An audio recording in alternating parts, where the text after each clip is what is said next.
क्या होगा अगर कल यूरोप का बैंकिंग सिस्टम हिल जाए और चीन भारत जैसे देश अचानक सबसे बड़ी ताकत बन जाए? यूरोप में चल रहा है एक ऐसा गेम जो रूस से शुरू हुआ, लेकिन अब इसका असर इंडिया और चाइना तक पहुंचने वाला है। आप ये वीडियो मिस नहीं करना चाहेंगे, क्योंकि आज हम बात करेंगे उस एक फैसले की जो पूरी वर्ल्ड इकोनॉमी को हिला सकता है। 2022 में यूरोप ने रूस के करीब 190 अरब यूरो के पैसे फ्रीज कर दिए थे। सोचा था बस रोकेंगे, छुएंगे नहीं। लेकिन अब यूरोप खुद उन पैसों को खर्च करना चाहता है, यानी किसी और देश के पैसे से जंग लड़ना।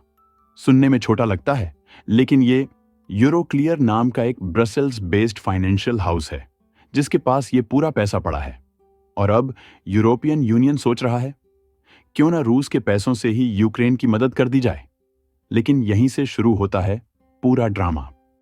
बेल्जियम, जो इस पूरे ड्रामे के बीचों बीच खड़ा है, अब धीरे धीरे पीछे हटने लगा है। सोचिए, वही देश जिसने शुरुआत में रूस के पैसों को फ्रीज करने में अहम रोल निभाया था, अब अचानक कह रहा है कि अगर कुछ भी गलत हुआ, अगर कोर्ट ने यह फैसला पलट दिया, तो सारा वित्तीय नुकसान बेल्जियम को अकेले उठाना पड़ेगा। बेल्जियम के प्रधानमंत्री बार्ट डी वेवर ने साफ शब्दों में कहा है कि वे अकेले इस जोखिम का बोझ नहीं उठाएंगे।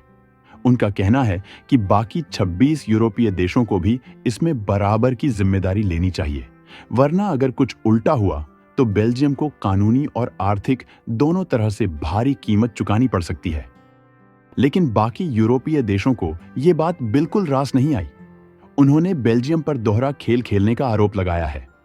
उनके शब्दों में, जब यूरोक्लियर मुनाफा कमा रहा था तब बेल्जियम उसे हमारा कहता था, लेकिन अब जब मामला जोखिम भरा है तो बेल्जियम कहता है कि यूरोक्लियर तो यूरोपियन है, सिर्फ बेल्जियन नहीं। यही है वो डबल गेम ऑफ यूरोप, जहां अपने फायदे के वक्त कानूनों की बातें भूल जाती हैं और मुश्किल आते ही जिम्मेदारी दूसरों पर डाल दी जाती है।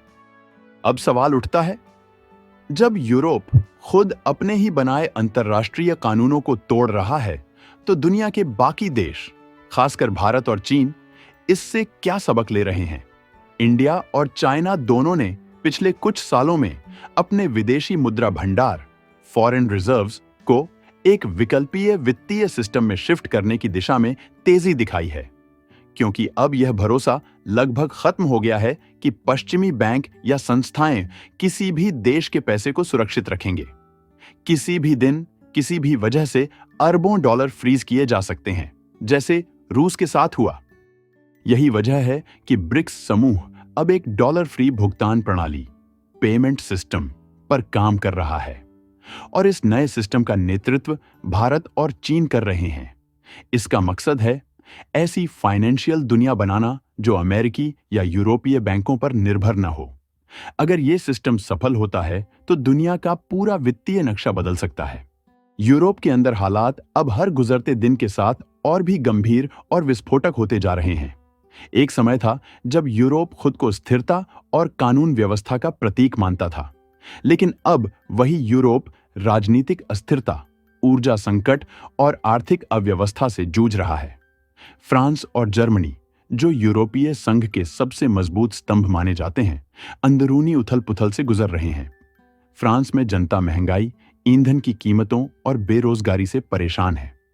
वहीं जर्मनी, जो कभी यूरोप का इंजन कहा जाता था, अब मंदी की कगार पर है। उद्योग बंद हो रहे हैं, निवेश घट रहा है और सरकार पर दबाव बढ़ता जा रहा है कि किसी भी तरह यूक्रेन को सपोर्ट जारी रखा जाए ताकि रूस पर दबाव बना रहे। लेकिन अब सवाल यह है कि यह सपोर्ट आखिर आएगा कहां से, क्योंकि यूरोप के पास पैसा खत्म होता जा रहा है।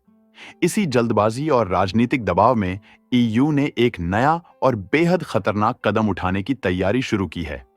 एक तथाकथित रिपेरेशन लोन योजना जो रूस के फ्रीज किए गए पैसों से फंड की जाएगी।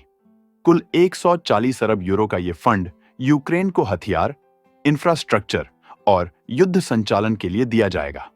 कागजों पर इसे कानूनी दिखाने की कोशिश की जा रही है ताकि अंतरराष्ट्रीय समुदाय इसका विरोध न करे।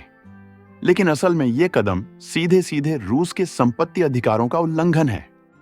अब बेल्जियम की टेंशन समझिए।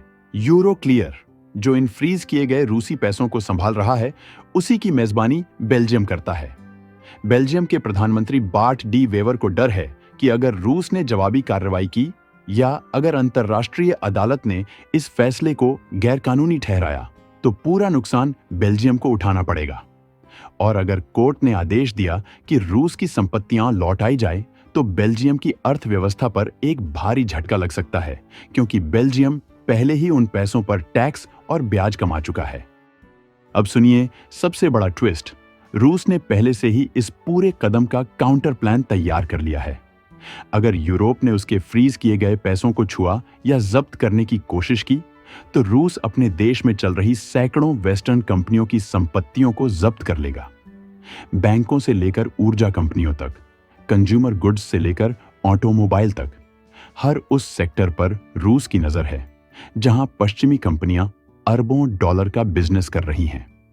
मॉस्को का इरादा साफ है, अगर यूरोप ने उसके खिलाफ कदम उठाया तो रूस उन कंपनियों की प्रॉपर्टी को राज्य संपत्ति घोषित करके बेच देगा और उससे हुए लाभ से अपना नुकसान पूरा करेगा।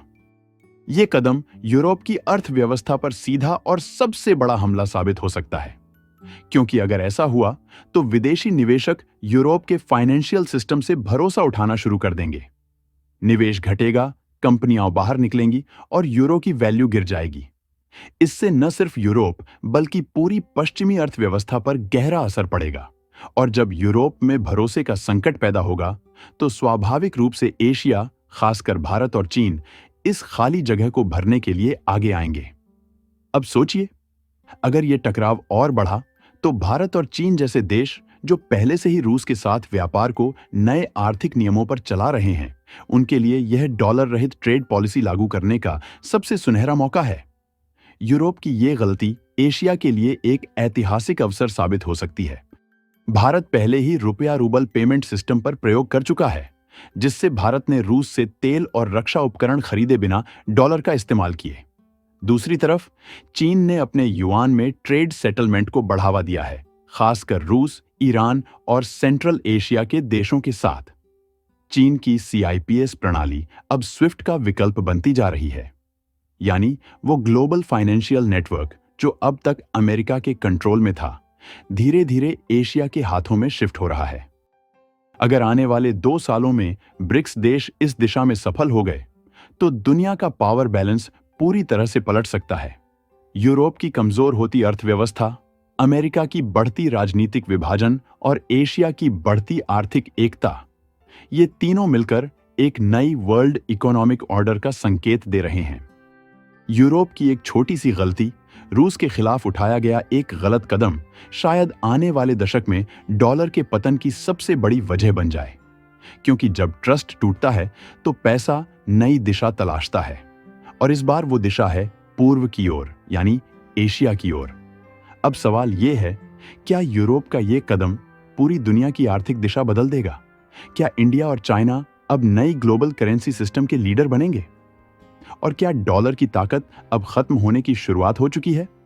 ये कोई आम कहानी नहीं, आने वाले वक्त का सच है। इस मुद्दे पर आने वाले दिनों में और भी महत्वपूर्ण घटनाएं हो सकती हैं। अगर आपको यह जानकारी अच्छी लगी हो तो वीडियो को लाइक करें और चैनल को सब्सक्राइब करें, ताकि आपको ऐसे ही जरूरी अपडेट मिलते रहें। धन्यवाद।